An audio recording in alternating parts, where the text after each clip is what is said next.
aperçu bi may am ci la sortie de Thiat. mooy c'est pas la première fois.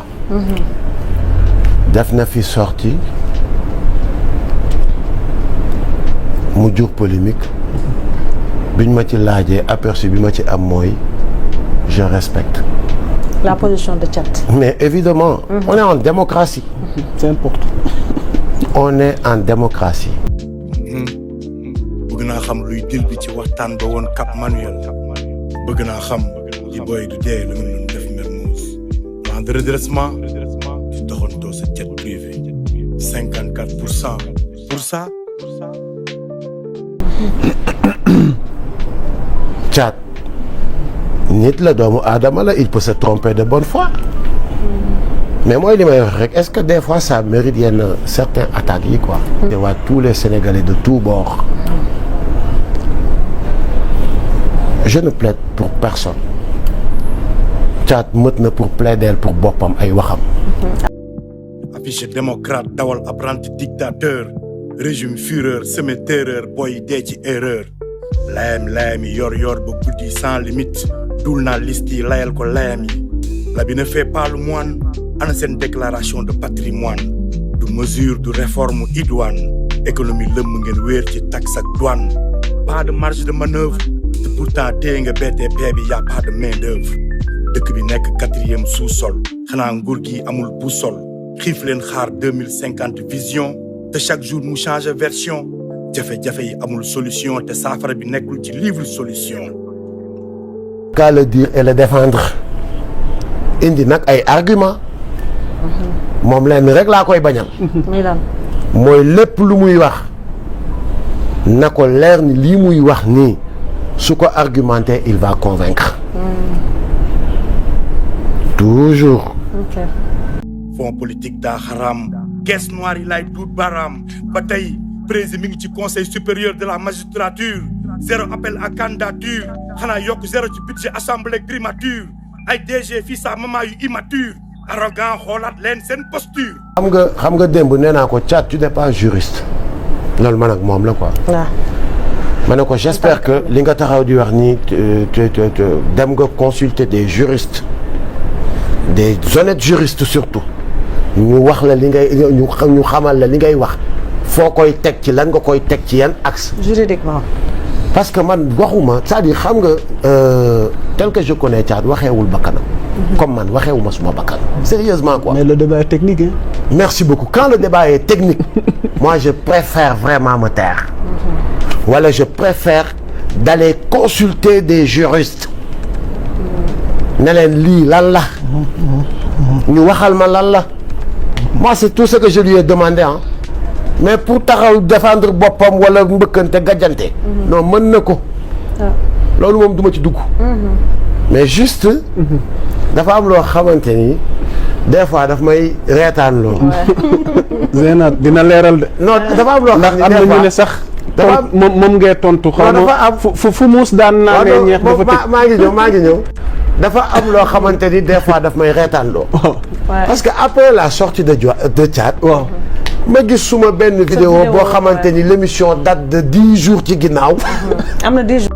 DG xëy ci TikTok gont ci Facebook wax ministre def recrutement partisan ministre bu naan ministre yaa tey ministre bu naan na riir a riir ministre bu naan ku leen saaga leen ñoo tey premier ministre buy partager ay vidéo ril ana rupture ci train de vie de l'État querelle au sommet de l'État ay vendetta ay hommes de détail mais pas ay hommes d'État 4000 cadres mais non 4000 cancres publié wu leen seen salaire yi 130 députés assemblée ibi ba tëj te du benn loi buñ fa voté diggee abrogé mujjee interprété pour tëj les hommes de tenue aucune promesse tenue tas yaakaaru ex-détenu fet ba fay 200 millions milliards yi nga doon wax fu mu jaar gisuñu benn rapport sur la table ni diplomatie bi di sooxee daf may pétaloo un câble est-ce que Samba dina jël fonction quelle honte bi ngeen faloo ba léegi daaju leen di sax ponte soppi Dakar Arena palais de justice setal scandale Azer Onaz nëppal affaire Lonase. On ne parlait pas sax de opposition wala d'activiste wala de politicien. Le journaliste m'avait dit que ni d'après certains ñu ngi naan dëkk bi dafa dëgër dafa metti. mooy vidéo bi viral actuellement. waaw d'après certains ñu ngi naan dëkk bi dafa dëgër dafa metti. ma ne ko oui. ma ne que c'est certain yooyu ngay wax noonu mooy ñi nga xamante ni dañu nekkoon ci toog muy dox. alors que les robinets sont fermés loolu amatu fi ndax Diomaye ak Sonko ils ne sont pas dans ça. fi ñu mus doon ñaañee ñeex. foofu looloo tëj. moi je faisais allusion waxuma woon naa ñu jël ko.